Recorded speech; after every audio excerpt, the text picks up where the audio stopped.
Bom, pessoal, continuando aqui de onde a gente parou na aula anterior, finalizando a parte da Bauhaus, portanto, as metas da Bauhaus eram, resumindo, em duas metas principais. Então, eles queriam atingir uma integração de todas as artes, a arte da escultura, a arte da pintura, todos os tipos de arte eles queriam unir de uma vez só, obtendo uma síntese estética, okay? Um resumo estético. E ao mesmo tempo eles queriam atingir amplas camadas da população com esse tipo de arte. Então eles tinham uma grande um grande interesse que a parte social fosse atingida. Essas eram as duas metas da Bauhaus. Aqui a gente tem alguns produtos pensados na época da Bauhaus. Um deles é o Berço de Criança, é um projeto do Peter Keller, de 1922. Outro projeto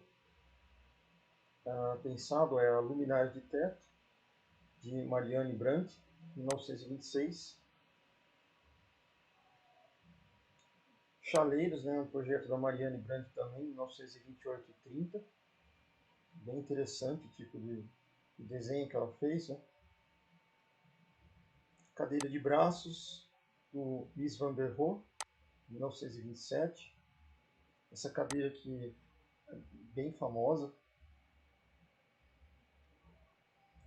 Bom, agora a gente entra numa outra parte, que são consequências produto-culturais da Bauhaus. Vamos lá.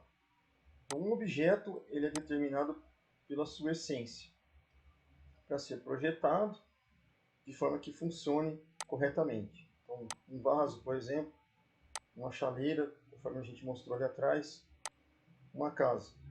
Sua essência precisa ser pesquisada, pois ele necessita cumprir corretamente sua finalidade, preencher suas funções práticas, ser durável, barato e bonito. A atitude social fica evidente no trabalho dos alunos da Bauhaus. Tem esse autor aqui, tá, o Wilhelm Wagenfeld. Então, ele era convencido de que produtos de massa deveriam ser baratos, mas ao mesmo tempo bem desenhados e produzidos. Hoje, o exemplo disso são os automóveis. São produtos de massa, não são baratos, né? Esse é o problema, mas se a gente tivesse em outro país, provavelmente seria barato. Mas a ideia é que eles sejam baratos, sejam produtos de massa e os automóveis são bem desenhados e também bem produzidos. Exemplos aqui, a gente tem esse tipo de estofado do Peter Malle. Ele tem uma geometria retangular, né, vocês estão vendo aqui, mistura materiais, né? Então você tem um estofado, provavelmente aqui alumínio, geometria sem nenhum tipo de nada curvado, né? Tudo aqui é retangular, apenas o encosto aqui é circular. A Escola Superior da Forma de UME seria o próximo assunto, né?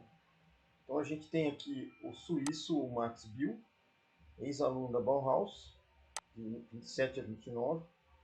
Ele participou dessa escola, fundou e dirigiu, tá? Até 1956. Essa Escola Superior da Forma, ela surgiu depois da Segunda Guerra Mundial, então, pós-guerra, e ela é conhecida como HFG, a HFG, certo? Então ela influenciou a teoria, influenciou a prática, influenciou o ensino do design e também influenciou a comunicação visual, de diversas formas. Então teoria, prática, ensino e comunicação visual foram influenciados pela escola HFG, a Escola Superior da Forma de UME. Aqui, fotos da escola. E aí a gente tem algumas fases do desenvolvimento da escola de UMI.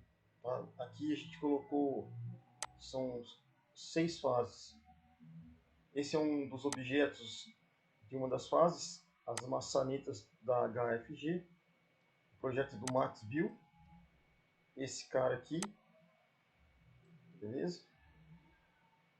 Então a fase 1, que começa no pós-guerra, 47 vai até 53.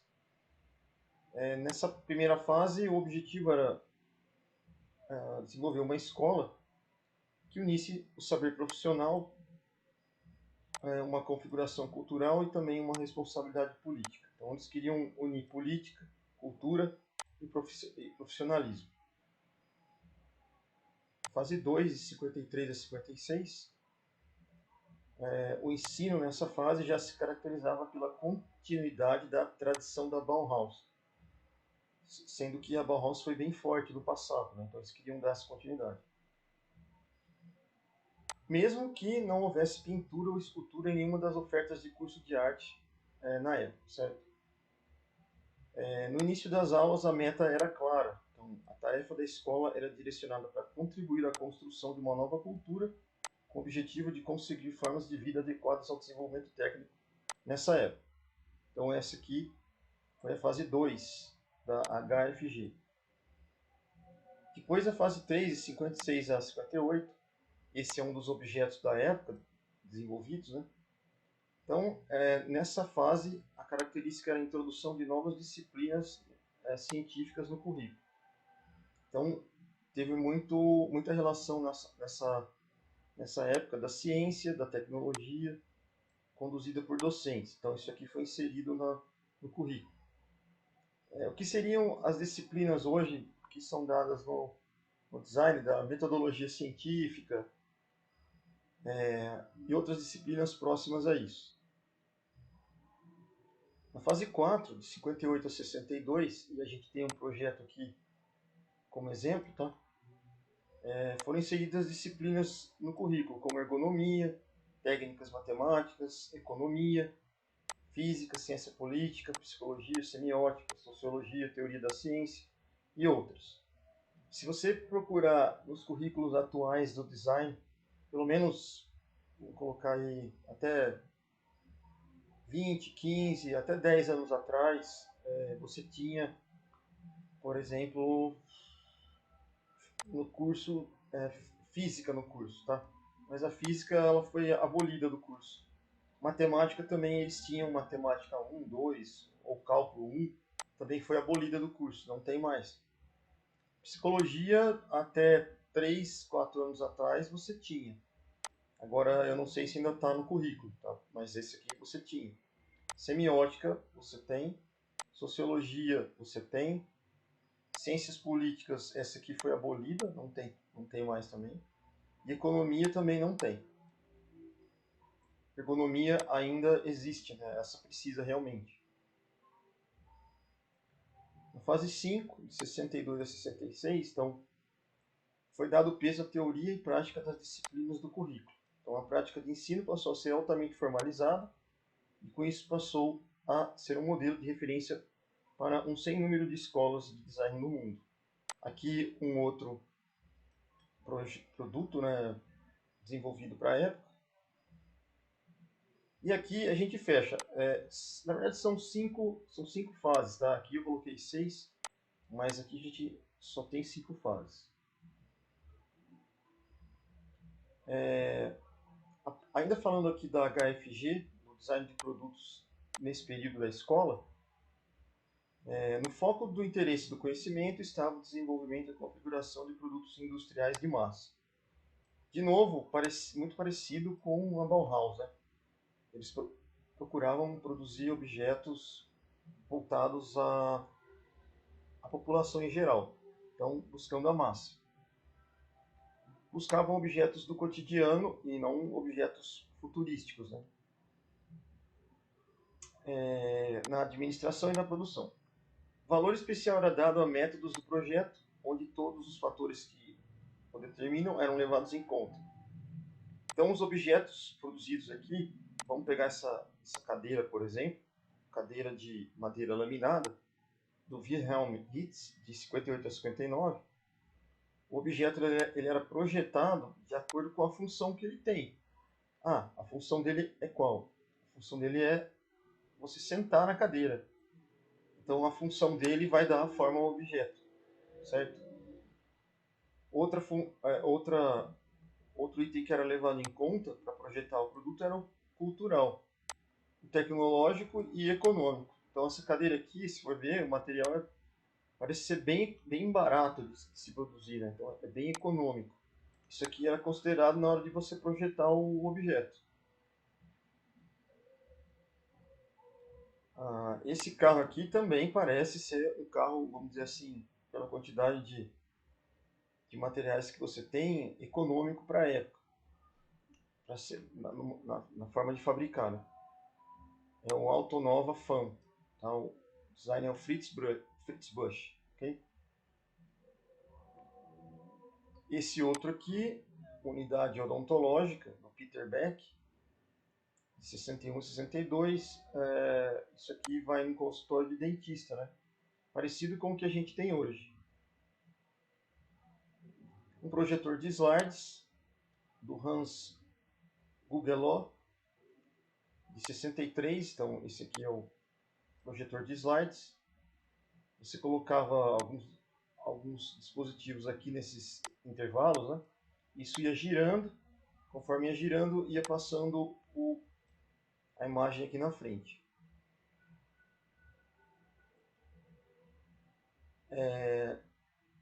E aqui a gente tem, dentro dos resultados dos produtos da HFG, da Escola Superior de Rumo, o maior exemplo aí que a gente tem de produtos são da escola da empresa Braun. Então, a Braun era uma empresa, ela influenciou muito o desenvolvimento do design, onde, né? Na Alemanha, um dos berços do design. E a ininterrupta tradição do moderno determina até hoje a política empresarial e o design da empresa. Tá? Então, o moderno com a política empresarial da empresa, a tradição do moderno, né, com a tradição do moderno em relação à política empresarial da empresa, é muito importante que eles tenham essa tradição nos seus produtos. A Braun valia por décadas a fio como exemplo para outras empresas e não apenas para a Alemanha. Então, aqui a gente tem alguns exemplos de produtos produzidos pela Braun, né? Então, um rádio, né? Aqui você tem a parte do visor, os botões, e aqui você tem a saída para o som, ok? Aqui outro exemplo de dispositivo feito pela Braun, caixas de som. Outro produto muito conhecido pela Braun são os barbeadores elétricos, tá? Então esse aqui é um barbeador que fez muito sucesso aí na época. Os princípios da Braun, vamos citar alguns. Então, a aplicação dos princípios funcionalistas fica mais evidente nos produtos da Braun, certo? Então, alguns indícios dos princípios da Braun. Então, alta presteza no uso de produtos, preenchimento de necessidades ergonômicas, cabe certinho na mão esse produto aqui, tá? Alta ordem funcional de cada produto. Então, o produto foi feito para aquilo, ele tem aquele formato. Design consequente até nos pequenos detalhes, né? Design harmônico, certo? Ele tem duas partes praticamente aqui, a parte que vai fazer o corte da barba e a parte do apoio da mão. Aqui você tem um botão e isso é bem harmônico se você considerar um objeto, né? Como que ele é produzido. O design é inteligente, baseado em necessidades, tá? Aqui a gente tem alguns produtos da Braun, né? Desde um toca-discos, né? Um toca-fita, aqui um rádio, aqui um rádio e toca-discos. Aqui você tem um barbeador, aqui um rádio aqueles rádios menorzinhos que você segura na mão, para colocar próximo ao ouvido, né? Então, calcado na tradição dos clássicos modernos, a Braun descreveu sua atividade de design com a afirmação menos design é mais design. Então, essa frase aqui é bem famosa desse design aqui, o Dieter Rams. ele foi um dos designers da Brown, que produziram todos esses produtos que vocês estão vendo aqui. Só que antes do Dieter Heinz já veio um cara, né, o Mies van der Rohe, que dizia que menos é mais. Então, isso é bem comum aí para a escola da época. Aqui a gente tem alguns produtos da linha da Brown, de 1950 a 70. Tá? Então você vai ver, aqui a gente vê secadores, por exemplo. Aqui vários modelos, né? Então temos esse modelo, esse modelo. Barbeadores. Aqui barbeador também, barbeador. Você tem aqui luminárias, barbeador aqui também. Rádios digitais, começa essa época aqui, ó, certo? Alguns produtos aqui eu não consigo identificar, tá? Que eu não sei mesmo, mas no geral seriam esses. Outros produtos da Brown. Então aqui você tem um barbeador, uma cafeteira, escova de dente. Isso aqui provavelmente uma batedeira. Tá? Pode ser que não seja, tá? Mas está parecendo ser, pelo menos. Outros exemplos da época de design, né? Então, da HFG. Então, temos aqui um forno doméstico, esse daqui. Temos aqui o binóculo de bolso, esse aqui. E uma câmera fotográfica. E aqui eu vou deixar uma sugestão de estudo aí. A empresa Leica, ela fazia essas máquinas fotográficas, as câmeras fotográficas. Tem um documentário muito bom aí no History Channel que fala exatamente um dos donos da empresa, da Leica. Na época era a época da Segunda Guerra Mundial e esse empresário ele tinha que vender essas máquinas numa época da Segunda Guerra em que ele precisava atuar de dois lados, né?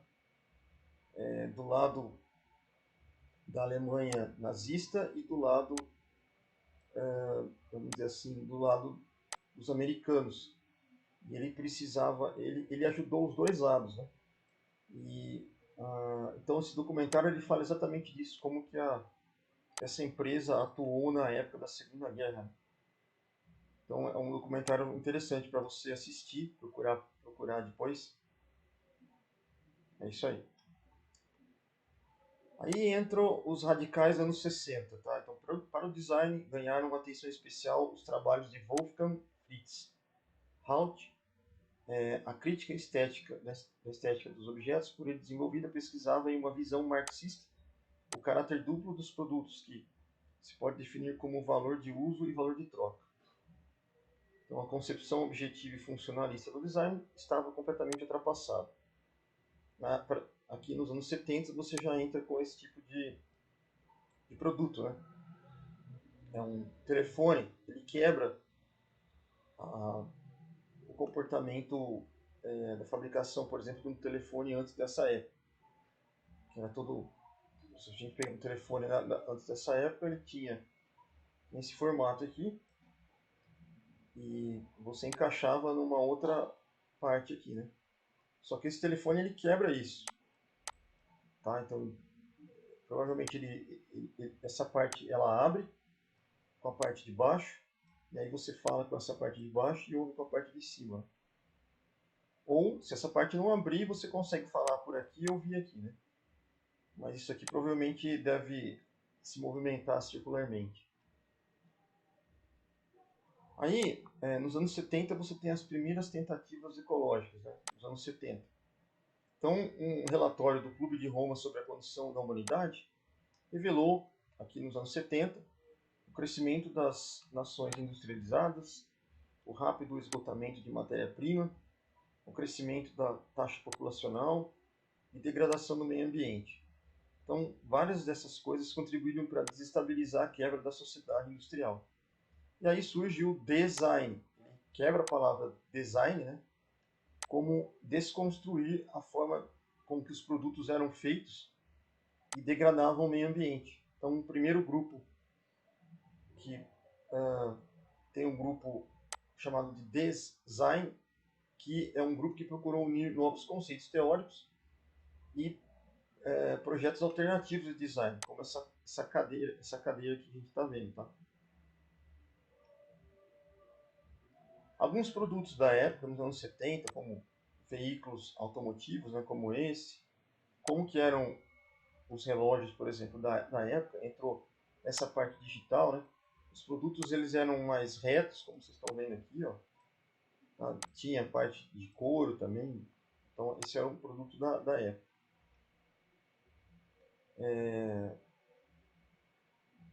Como que era a parte gráfica, né, do design gráfico da época? Os designers gráficos dos anos 70 eles eram assim, fenomenais na parte de desenho. Os caras realmente sabiam desenhar. Então você via principalmente os banners do cinema, né?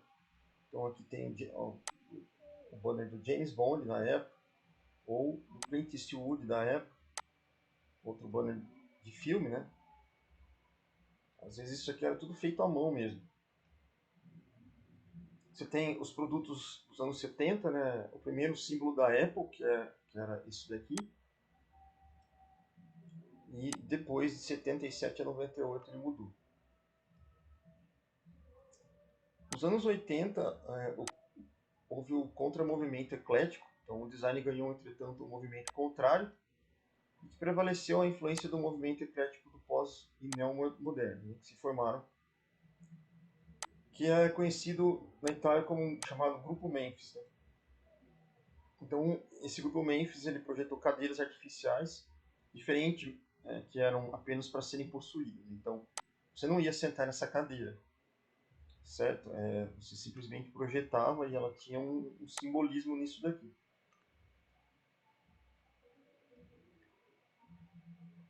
Outros designers isolados como Jan Ho, Stefan Blum, Michael Fate, Wolfgang Flat, entre outros, né, experimentavam materiais e formas de cores que eram combinados ao acaso. Aqui, por exemplo, uma luminária como essa. Ó. Teve também o grupo Memphis, que foi um estilo de design criado por um grupo italiano, isso em 81. Um dos objetos de design desse grupo foi a máquina de escrever, a Valentina, essa máquina aqui, ó. Era em plástico colorido, né? E a empresa que fabricou foi a Olivetti. Isso aqui foi bem difundido na época. Né? Ela era como um notebook, você levava para onde você quisesse para escrever, tá? Estava sempre lá. Outros itens dos anos 80 que a gente pode ver aqui é o ambiente. Ele tinha as cores eram bem vivas, né? Quebrava algumas ideias pré-existentes na época, né? Por exemplo, aqui a gente vê uma sala que uma pessoa colocou para as pessoas sentarem um ringue de luta em miniatura, né, com cores diferentes. Né? Então isso aqui bem a cara dos anos 80 mesmo.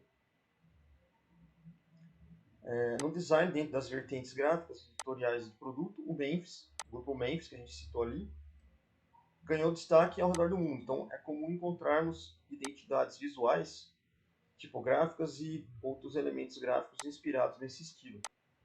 Basta você olhar o símbolo da MTV, um dos programas de televisão mais assistido aí na época dos anos 80. Aqui a gente tem alguns exemplos de produtos projetados para os anos 80. Então, suporte para mídias, desde caixa de som, TV, videocassete, aparelho de som e outros. Né? Outro aqui, computador para zonas de espera. Então, o cara criou uma zona de espera aqui e colocou um computador ali. Colagem dos sentidos, moradia para meditar. Esse aqui design gráfico da época, e uma luminária Wenner-Bluth. Aqui aproveitamento de materiais, né? Tudo de madeira. Aqui uma cadeira chamada cadeira Solid, feito de concreto e metal, aço. E aqui, isso aqui é uma loja que vende óculos, né? Então, características, as luminárias são diferentes, o ambiente, né? Bem claro, né, para óculos. Instalação de interior de ótica, tá? Uma ótica aqui. Então é isso, pessoal. A gente termina por aqui. Obrigado e até a próxima.